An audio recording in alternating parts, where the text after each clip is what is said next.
وہ گستاخ سنیں اور ہوش کے ناخن لیں۔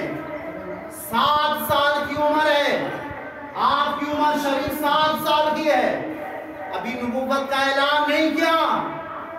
گویا کہ وہ راہب خود کہہ رہا ہے اے نبی آخر الزمان میں آپ پر ایمان لاتا ہوں۔ سبحان اللہ۔ جب راہب کو پتا تھا تو کیا ہمارے سرکار کو نہیں پتا تھا؟ سبحان اللہ، ہمارے سرکار کو بھی معلوم تھا۔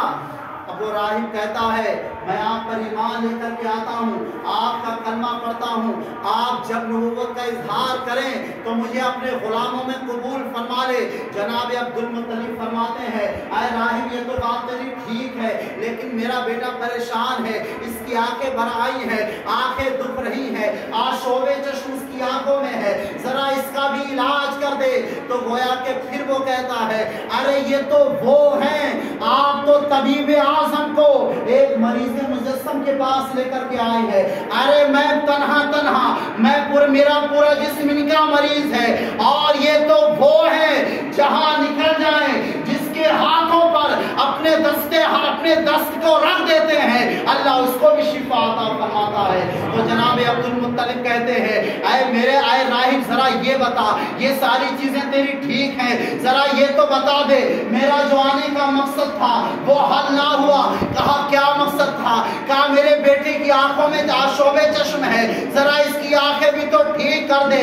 راہب کہتا ہے کسی کے پاس جانے کی ضرورت نہیں ہے، ان کا لعاب دہن، ان کے تھوک مبارک کو ان کے دہن سے نکال کر کے ان کی آنکھوں پر لگائیے، انشاءاللہ شفا ہو جائے گی۔ وہ ہمارے نبی آخر الزمان صلی اللہ تعالی علیہ وسلم جن کے تھوک میں، جن کے لعاب دہن میں وہ تاثیر ہے کہ مرض ٹھیک ہو رہے ہیں۔ آج کچھ لوگ کہتے ہیں وہ ہماری طرح ہے، وہ ہماری مثل ہے۔ ارے تمہاری تو یہ ہے کہ گندگی اگر تمہارے پاس لگی ہوئی ہو، تمہارے جسم میں کیڑے پڑے ہوئے ہوں، تمہارے قریب کوئی نہیں جاتا، تم بنتے ہو ہمارے نبی کی طرح، قسم خدا کی ہماری نبی کی طرح نہیں بن سکتے ہو۔ ارے ہمارے نبی کی شان کا عالم تو یہ ہے کہ اگر لعاب دہن مریض کے لگ جاتا وہ شفا یاب ہو جاتا۔ سبحان اللہ، بے شک وہ ہمارے نبی کی شان ہے۔ عبدالمطلب فرماتے ہیں اے راہب ذرا یہ بتا، تو دم بھی کرتا ہے تو لوگ شفا پا جاتے ہیں، لوگ فوراً ٹھیک ہو جاتے ہیں۔ کہاں میں دم کرتا ہوں۔ عبدالمطلب فرماتے ہیں کیا دم کرتے ہو، کون سے الفاظ پڑھتے ہو، کون سی سورت پڑھتے ہو، کون سی دعا پڑھتے ہو کہ مریض فوراً صحیح ہو جاتا ہے؟ وہ راہب کہتا ہے میں کچھ نہیں پڑھتا ہوں، صرف اتنا کہتا ہوں کہ اے میرے پروردگار عالم تیرے نبی آخر الزمان کی قسم ان کا وسیلہ دیتا ہوں، اتنا کہنے کے بعد جس مریض پر بھی دم کرتا ہوں صحت یاب ہو جاتا ہے۔ سبحان اللہ، بے شک ہمارے نبی کے نام میں اتنی شفا ہے، تو ہمارے نبی جب وہ جوانی کے کمال پر پہنچے ہوں گے تب کیا عالم ہوا ہوگا۔ ہماری سرکار صلی اللہ تعالی علیہ وسلم جب حلیمہ سعدیہ کے گھر پہ تھے اور واقعہ سنے ہوں گے کہ ایام رضاعت آپ نے حلیمہ سعدیہ کے گھر پہ گزارے، بہت سارے واقعات گزرے۔ حلیمہ سعدیہ کی قسمت کی معراج ہوئی تھی جب آقا کریم علیہ السلام کو گود میں اٹھا کر کے وہ لائی تھی اپنے خیمے میں، تو دیکھنے والوں نے دیکھا کہ حلیمہ سعدیہ کے گھر میں رات بھر روشنی رہتی ہے۔ لوگ آ کر کہتے ہیں حلیمہ سعدیہ کیا تیرے پاس زیادہ لکڑیاں فالتو ہیں جو رات بھر جلاتی ہے؟ تو حلیمہ سعدیہ کہتی ہے میں لکڑی نہیں جلاتی ہوں، ہاں یہ مدینہ مکہ مکرمہ کا صاحب زادہ، یہ نبیوں کا سردار، یہ انبیاء کا سردار، جب سے اس کو اپنی گود میں اٹھایا ہے اور اپنے گھر میں لے کر کے آئے ہوں پوری کی پوری رات نور برستا رہتا ہے۔ سبحان اللہ۔ وہ ہمارے آقا علیہ السلام ایک مرتبہ آپ کے جو بھائی تھے رضائی بھائی حضرت عبداللہ، وہ جنگل سے بکریاں چرا کر کے لائے اور زارو قطار رو رہے تھے۔ حضرت حلیمہ سعدیہ نے فرمایا بیٹا رو کیوں رہے ہو، پریشان کیوں ہو؟ کہا کہ ایسی بات ہے میں جنگل میں بکریاں چرانے گیا ہوں اور میری ایک بکری، وہ بکری جس کا بھی دودھ جناب محمد صلی اللہ علیہ وسلم پیتے تھے،